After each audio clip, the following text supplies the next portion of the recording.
Hello. Hello. Hey, darling. Hello. Now then, sorry about all the delays and stuff. It's okay.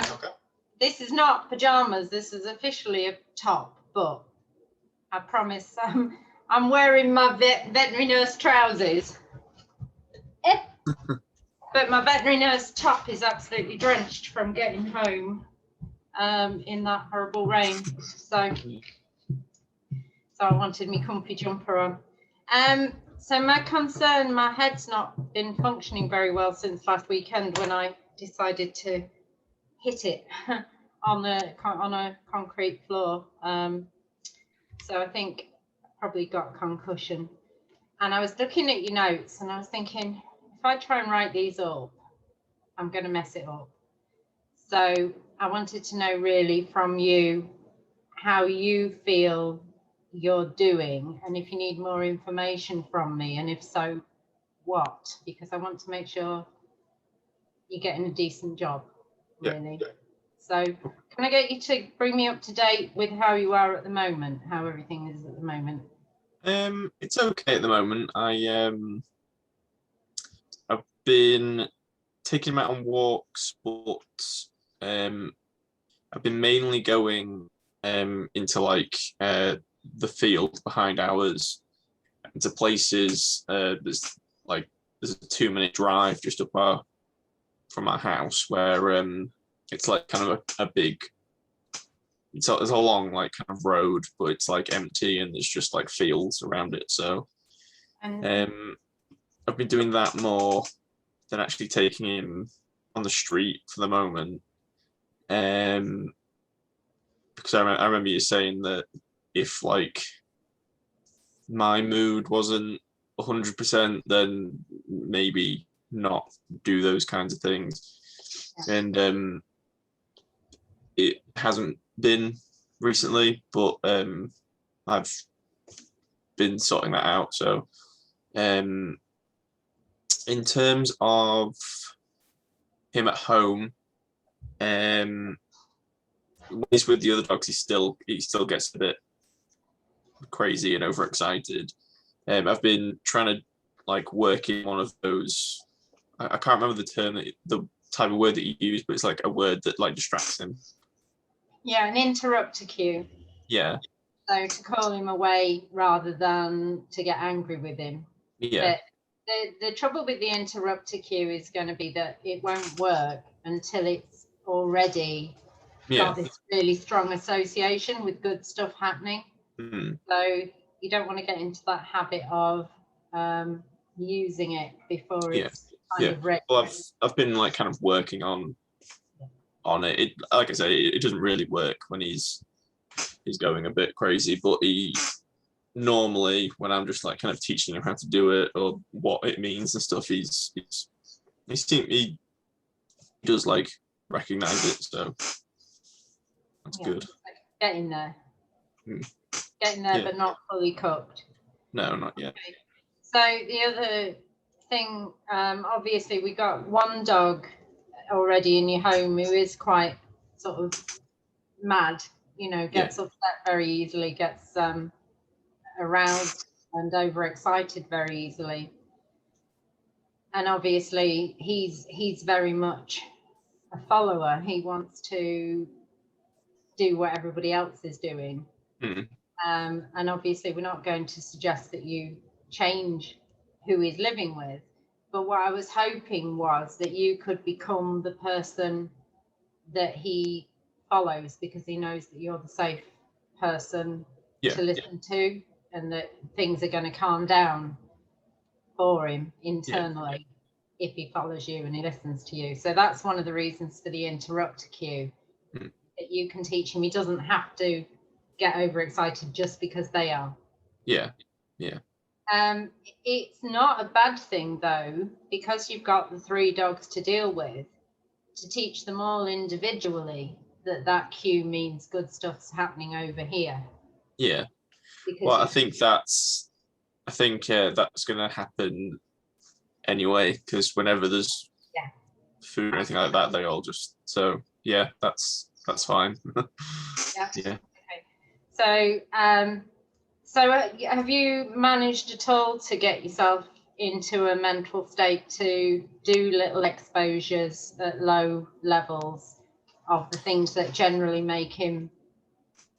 I should be soon. Basically, I upped the medication that I'm currently taking, so I'm just waiting for that to kind of, it should like kick in a bit more within like a week or so, I would imagine. But after that, then yeah, I should be. Yeah, I mean, obviously, don't push yourself, because every time you have a bad experience, and I'm the same, it hits onto the next experience. You don't want to put yourself through it again. So for both of you, I mean, and the thing is, with both of you, you've got this brilliant insight into what's going on inside him, because you've got very similar going on inside you.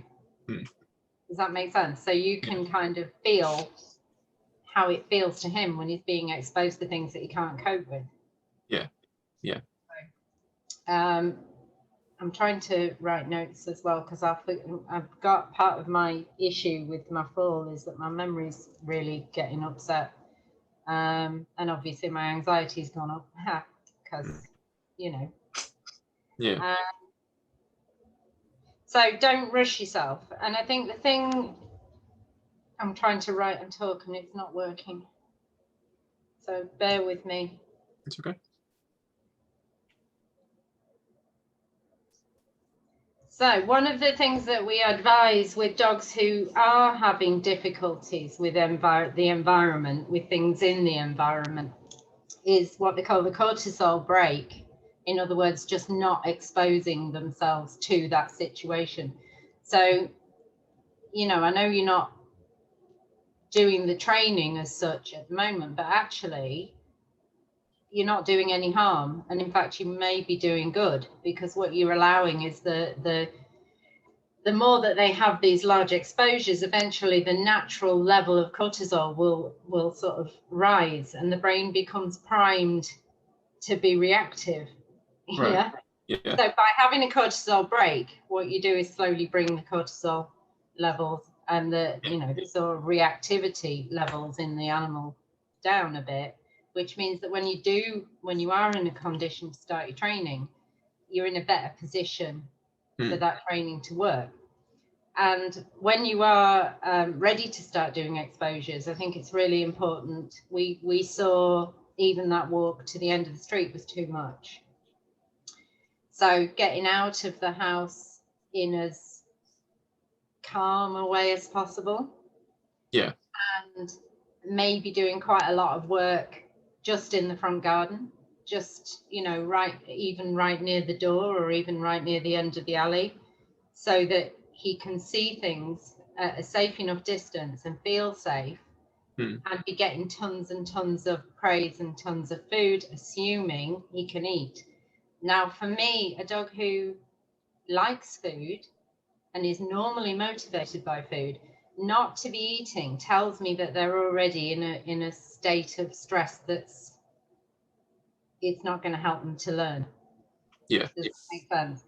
So hopefully, once you've had a cortisol break and you're staying back near the safe area, which is the home and the front door and the alleyway, hopefully there you can start with feeding and doing little requests for easy things like looking at you, or laying down if you're good at laying down, or sitting if you're good at sitting, but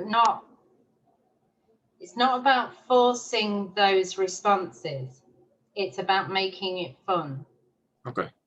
All right. It's not you must, it's can you, in this situation, with those things going past the house, can you offer me a sit? Right. And it's information. Yeah. And keeping a little record is what's going to help you to move forward with it as well, because if you make a note, requested a sit, can't do sit, or can't eat, or is already too excited or too worried even at this distance, then that means we need to think about, well, is there something we can do inside the home to get him in a better condition? And one of the things that we did do was remove your busier dog, the Yeah. one that gets more stressy quicker, away from that going out situation. And the other thing we noticed was that you've got a dog who is quite a calm person and might be a good person to have hanging around for those first stages.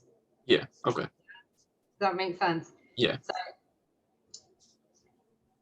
So I'm going to write that down for myself. And I am remembering seeing your face and talking about it. So it is helping me as well. You're doing me some CBT.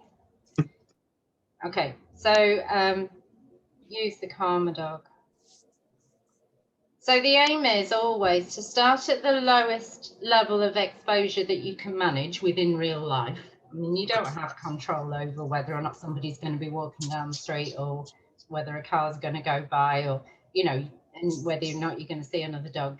That's not something you can control, but you can kind of plan ahead to think, well, this is where we can eat. This is where we can offer behaviors. This is where we can relax and look like we're having a good time.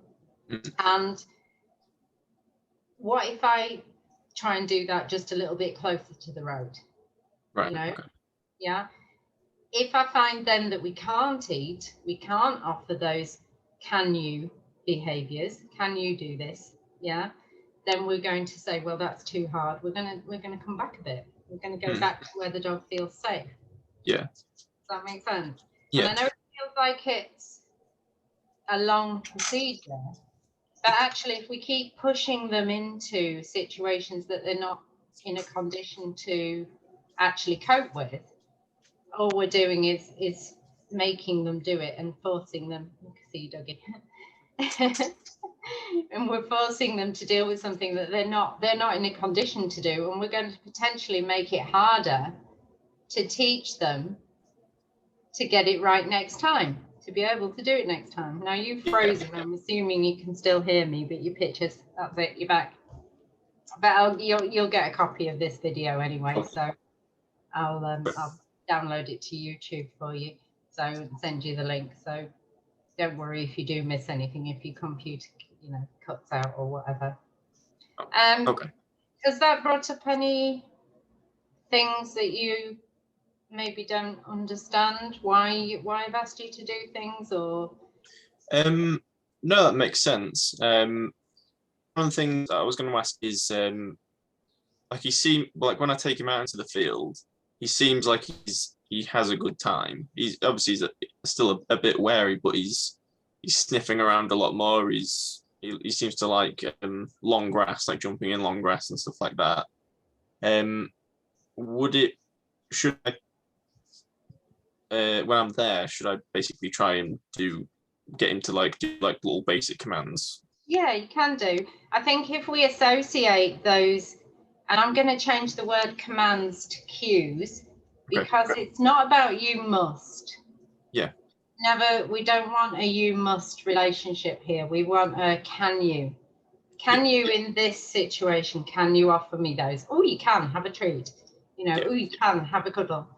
Yeah. So we make it, and yes, if you're associating being in that situation where he feels a little bit more comfortable with those cues and with those rewards, then that should all be a relatively positive experience. Now, what I would say is if you ask for it and your dog's not in a condition to offer it, don't keep forcing the situation. Don't keep asking, because then we're adding a negative experience to that, and we don't want to mess up the place that he's actually feeling a bit safer and a bit more relaxed.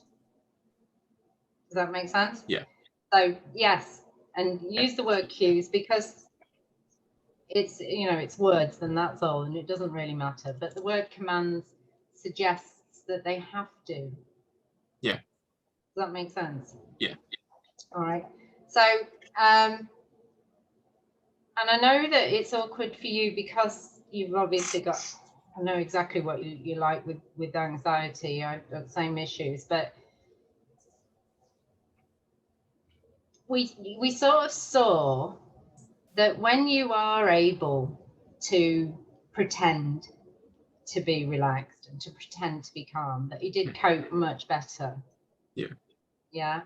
And I do think that in that way, you two are very likely to be able to help each other, because by pretending yourself to be calm, eventually that pretense can become a habit. Let's say, not that you ever, I don't think you ever change your personality. I think we're always going to be anxious. Yeah. You know, over 50 years old and I still get, you know, into silliness, but now I can pretend well enough to myself that I don't need medication for it. So, you know, and that's what we're aiming for. And if you can pretend for your dog, then you're also practicing. Yeah. Now, I'm not saying force yourself, because I'm not commanding you to force yourself into those situations any more than I want you to command your dog to go into those situations. But I do want you to test your boundaries, let's say. Ask yourself if you can. And then I also want you to be very, very clear with yourself when you've had a little win. I don't know whether I mentioned it, and again, I've forgotten a lot of what we've said. Do you know that the brain is affected by a thing called negative bias? Negative bias. Okay. Now that's a natural design. If you think about it, that's a survival design. Your brain is remembering things that might hurt you or kill you as a wild animal. Yeah, it's more important that you remember those things than it is to remember where you buried that nut, that good thing. Yeah, because you can maybe find the nut or find another nut, but you can only live and die once. Does that make sense? Yeah. So because your brain is designed to remember the bad stuff, it's designed to keep that bad stuff in. And they found, doing tests, that the average for undoing negative bias with something good happening is to remind yourself about 6 times that something good happened. Otherwise, it doesn't overcome that immediate negative response. Right. So you and me will both suffer from a condition where you finally get yourself up to go for a walk and you're going to do it, and you know, you're ready for it, and then you go out and something really small actually will go wrong. It's not actually a major thing, but that is what will stick in your brain. That's what your brain will go over and over and over. And what we need to do instead is we need to look really, really carefully for the good things. So the good things for him and for you would be when there's a person there and he's done his appraisal and he goes, "That's all right, what shall we do next?" And you go, "Yes, good dog." And I want you to not just celebrate for him, but as you're praising him and telling him how fantastic he was, that's actually undoing your negative bias about the little things that will be going wrong. And they will, you know, they will go wrong. Yeah. Because that's he's not going to cope with every situation that you offer to him, because we are going to be stretching his boundaries. Yeah. That's the dog farting, not me. In case that comes up on video, that's one of the dogs. I can prove that they're there and everything. So yeah, do celebrate, not just, and I know that again, that's not natural for you. It's hard to be upbeat about things, but I want you to do that, to pretend for your dog, and it will actually then help you to start change how you feel about it as well. Does that make sense? Does that feel possible? I know it probably doesn't feel possible yet because your medication's not quite kicked in properly yet, but does it feel like it might be possible? Yeah, soon? I think so. Yeah. All right. Anything else then, do you think? Not that I can think of, no. Don't forget that you're trying to help my brain too. No pressure, you know, but I'm not don't worry. not really sure. Don't worry. Don't worry. So remember that you don't even really have to walk him. And I know that feels like it's completely wrong. But if you're really bad and you can't even see yourself getting around the corner to the field, then doing things like scatter feeding or puzzle toys, enrichment inside and around the garden, inside the house, that's, I mean, for example, today I took my dogs to work. We got there at 8:30 this morning. I've got one girl who can't walk, so she's taken extra time in the morning. So there's no time to walk them before they're in a kennel with me at work all day.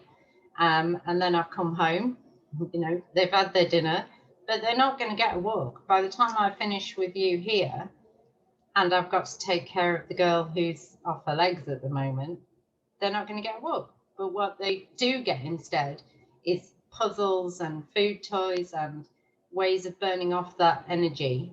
Yeah. Can be for a dog who finds walking quite stressful. It's a bit like us sitting doing computer games or checking Facebook, or, you know, it's a calmer kind of situation for us rather than for going disco dancing or, you know, things that other weirdos do, which I used to do, actually.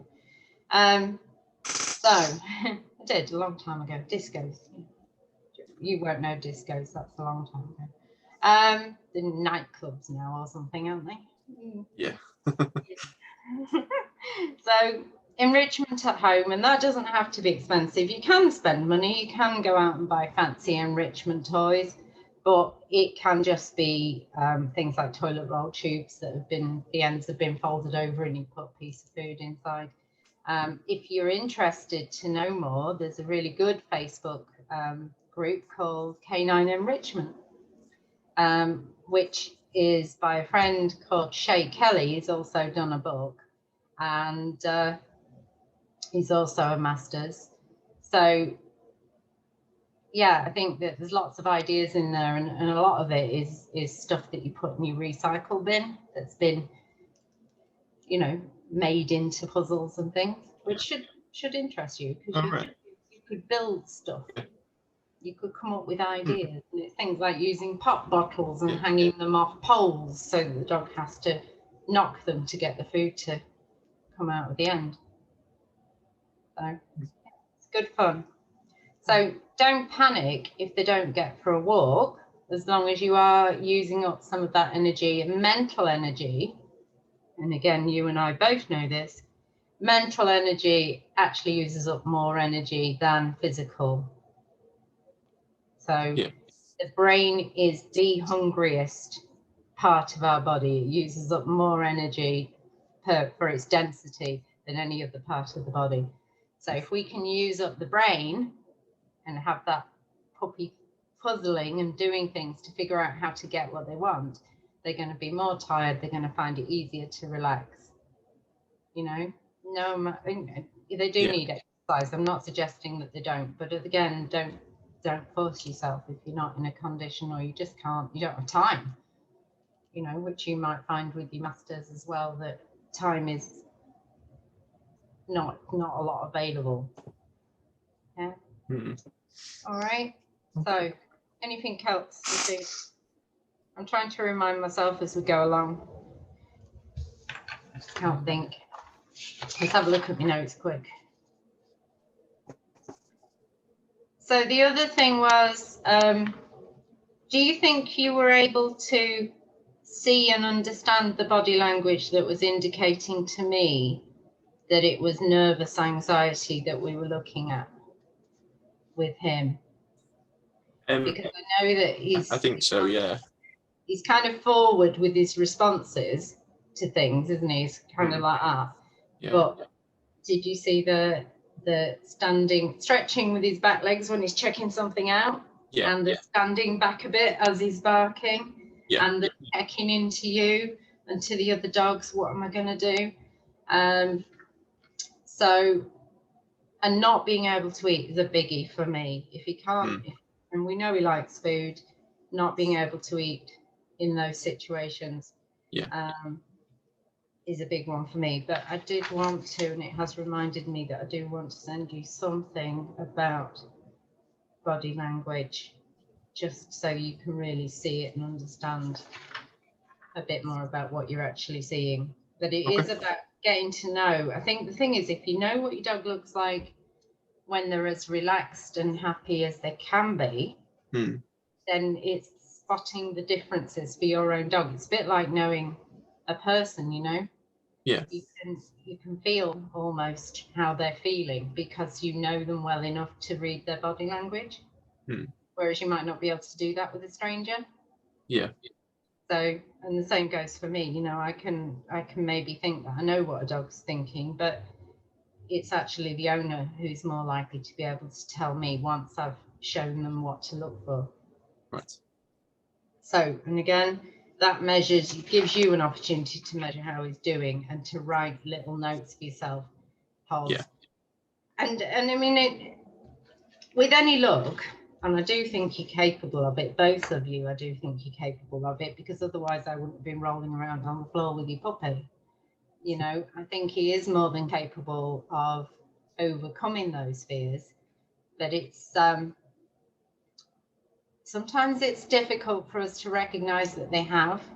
And I can remember with Twiggy, who I'll show you Twiggy in a minute. I can remember with Twiggy suddenly finding myself in a situation where previously there would have been no way she would have coped at all. And it suddenly occurred to me, why aren't you reacting? You know, and I'd spent so long expecting to have to help her through situations that it was kind of a shock to recognize that she wasn't actually worried about those things anymore. Yeah. And you will reach the same point, which is, it's a really nice place to get to. Yeah. Yeah. Right. I think that's it. So I'll just wave my camera at my dogs just to make you dizzy. So we've got a Dodo, which is the ginger one, and a Twiggy, which you can't see a very good view of because the chair's in the way and I'm in the way, who's the big white thing there. And in the corner there is a black dog, which you can't see because she's on a, oh, there, you might be able to see her. I think I see a little eye. Is that an eye? So her head is there. Yeah. And a paw's there, and the body goes that way. Yeah. And she's in a cage because she's lost the use of her back legs at the moment. She's 14. So she's needing care at the moment. Yeah. And I don't want to trying to get up and move around too much while I'm taking, you know, while I'm distracted. But yeah, you can see these guys have come home, they've had their dinner, they've not yet had mental activity toys. They've done nothing all day except sit in a cage at work. But do they look like they're suffering? Just come in, they go, oh, so she's going on the computer, we get on the beds and we snooze. That's what we do. Yeah. So don't allow yourself to start to feel guilty. And I have to say, actually, I do feel guilty, but it's pointless because you can't be and do everything. You can't. You've got to decide what's the most important thing. And your dog will cope. Yeah. All right. I think, unless that's brought up Okay. any other thoughts for you, I think I'm done. If you've got anything, no, I don't think so. I think that's. I'm not in a rush. I've not got to go anywhere or do anything. So you don't have to. You can take time and think, and I'll just sit here and pull faces like this. It's okay. I think I'll. I think it's all right now, and if I could think of anything, I could always ring or email or. Absolutely. Anything like that. So I think at the moment, everything's fine with all that. Yeah. And my most important thing is I recognize that it's what we do is never easy. You know, it's not a case of coming in and going, just do this, because it doesn't work that way. Yeah. We're talking about emotions, we're talking about brains, we're talking about changing brain pathways and function, you know, learned behaviors that have already entrenched themselves into the dog.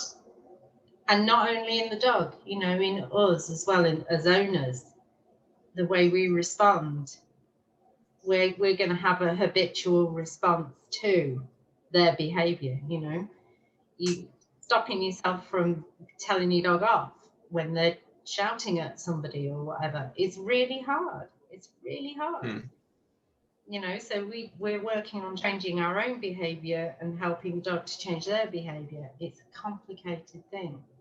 And keeping motivated to do it, that's my job. You come back to me and you say, I'm coming unglued with this. I can't do it. Help me. That's my job. That's what you've paid for. Yeah. Yeah. Okay. All right. So yes, get in touch if you've got questions. I'll try and get your notes done. I'm trying to think when, because I'm working full day again tomorrow and Sunday, so it's not going to be till Monday. That's fine. But yeah,